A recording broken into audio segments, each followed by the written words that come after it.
And now my camera angle is balanced on a Rubik's Cube, but it's way more leveled. What's going on, guys? It's Nathan. We are going to talk real quick Logan spoilers. So if you have not seen the film, you can check out my previous review, which I will link at the beginning. It's linked down below, because if you want to check out my journey too, it'll be linked at the end, because it's always that 20-second setup. I know I could probably change it, but I'm just trying. This is unedited, by the way.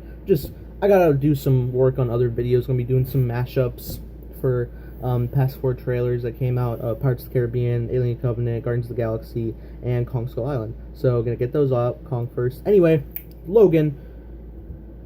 This was an emotional ride, man. It seriously was, because we lost Charles Xavier and Logan on the same film. I don't want to... Just after watching the film, I don't want to call him Wolverine anymore, just because that life has just sucked so much for him. It's just, he's Logan. That's who he is. So, I want to go ahead and talk. First off, the villain, Donald Pierce, was really fun. He was such a funny guy. I know they introduced a side villain who is supposed to be the main villain. He's related to Stryker in some sort of way. He really didn't do much or serve much, and you can clearly show that that the filmmakers thought the same thing, because they just kind of like killed him like instantly, because it's just like, shut up with your explaining evil plan. So it was fun. The twist of X-24 of Logan, or who I like to call Clogan. Yeah, so Clogan shows up and he kills Professor X, which is so messed up that that's how he goes out. But it did serve as a sad scene, and even more sad when Logan like carries Charles out of the house, just like constantly, it wasn't me. That's so depressing. So this is a really sad movie, but it's also really funny, especially with the X-23 stuff, which is great. Like when she's on the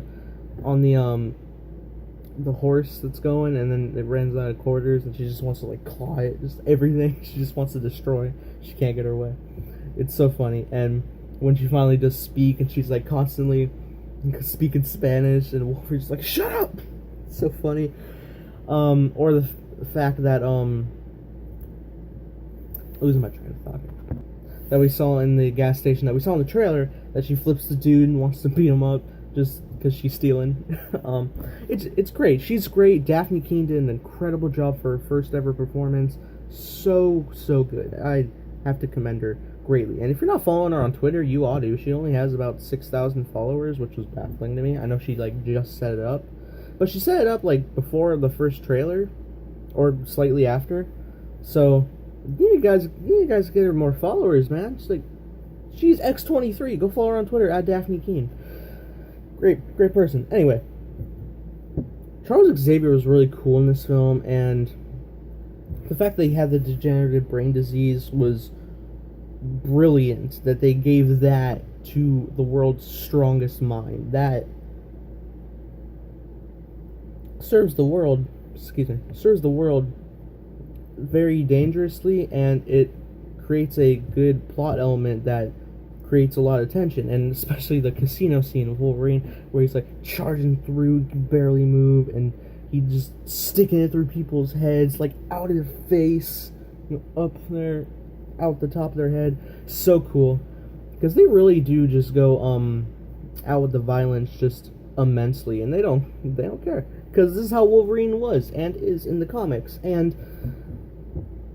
the swearing was organic. It really was. It fit perfectly. Maybe you're thrown off at the beginning because you're so used to PG-13 Logan, but right when he just like utters the F word, it's like, oh, okay, and okay, because he's done it before, like a couple times in the PG-13s, and then he says it again. It's like, whoa, and again, and it's like, oh, and again, it's like, all right, cool, because you get into the flow of it, because it's a rated R film. He's going to be doing that, so you just accept it quickly, and it's just like, all right, this moves smooth. But when you hear Charles Xavier say it, that is just hilarious. And it's kind of jarring, because it's just like this contempt man who just always so proper, and now he's just like, just he goes off. Oh, it's funny. So they head off to the ending. I want to talk about the ending. Eden. We never see it, and I was thinking to myself, well, I kind of want to know where that goes. I wanted to see if Eden is even a real thing, since it is kind of like comic book related, but they go there anyway to stay safe. In many rights, you could do that for a sequel, for an X-23 film, or some sort of X-Men New Mutant spin-off sort of thing. You can do so much with that, because the director, James Mangold, does want to do an X-23 film, so I would totally be down to see it if you wanted to make a rated R. I mean, you could. I mean, you probably don't have to, but I mean, you could. I mean, Deadpool, Logan, that's 2 for 2. Good job, Fox, with your rated Rs. It's awesome, and I, honest to God, don't want Wolverine recast. I want, actually, the final thing I'm going to touch on is the death of Logan. But real quick, I just want to say, I don't want anybody recast as Hugh Jackman. If he's dead, and you want to use the Wolverine character again, you better go to the past in this timeline, somewhere before the events of Logan, and use Hugh Jackman if he's willing to do so. Whether it's in a Deadpool movie or something, I don't know, but you could do that, and I would prefer you just reuse Hugh Jackman. But if you're not going to bring the Wolverine character back, which I could completely understand, like Hugh Jackman wants, he's done, don't use the character Wolverine.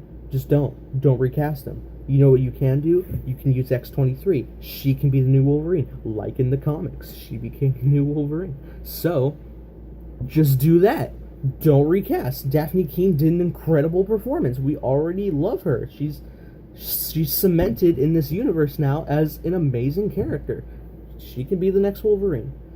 Though, Logan says don't be what they made you, so probably shouldn't. And it is like way later in a timeline where a lot of mutants are already gone, so she can't really interact too much unless you pull another Days of Future Past, which I don't know if you would. The Days of Future Past 2. No, but just used X-23. Anyway, the death of Wolverine, the death of Logan, is very sad. It really is, because he's beaten by Clogan, and then, you know, adamantium blood blows out his brains, which is great. So Logan's just there, stuck on a tree stump. X-23, it's like breaking it off, but you can tell while she's doing it, she's taking a lot of effort, because she knows, like, this is really fatal, and she's really sad, and it's like she lost her father. It's so depressing. And, you know, he says his final words, and you see his grave, and it's like surrounded by rocks and stuff, and it's got the cross up there, and it's so sad. But and, you know, my tears welled there, and they welled when Charles died. I may have got like one tear when Charles fell, but you got to Logan, and it's like, oh, this is sad. But the fact that she took the cross, picked it up, and laid it down on its side, and the grave was obscuring the end of the cross, so it looked like an X. That really hit me right there, man, because, yeah, he's an X-Man. He always was, and it's just so sad just to think how far we came since the year 2000. 17 years of Wolverine, and it's over, and it's so sad. And I just think they did this film incredibly well. And you think, like, okay, so we're gonna get an end credits. Like, when the film ended and it said the Logan on screen, everybody was like, wait, what? Because now we're all sad and we want, like, a little bit more closure. But you don't get that. You don't even get an end credit scene, despite the fact that we all waited. We all waited for an end credit scene. The film didn't need it, for sure, I agree. But we were just like, come on, I need something. But they don't give it to you. They make you sit there and mourn the loss. So I have to commend James Mangold for that ending. It was a very, very great send-off. I can't wait to see what happens in the future for X-23. Guys, Logan was an incredible film. If you haven't seen it already, I highly suggest you do so, and maybe go see it again. Maybe take me with you. I don't know. I just really want to see it again. But I'm going to see Kong Skull Island next week, so you guys can expect my review journey 2 for that. So if you guys enjoyed my reaction, hit the like button, subscribe if not already. This was not a reaction. I don't know. I just compulsively say that if you enjoyed my spoiler review. Sorry. It just stuck in my head every time I outro a video. That being said, guys, hope you have a great day. May the force be with you always.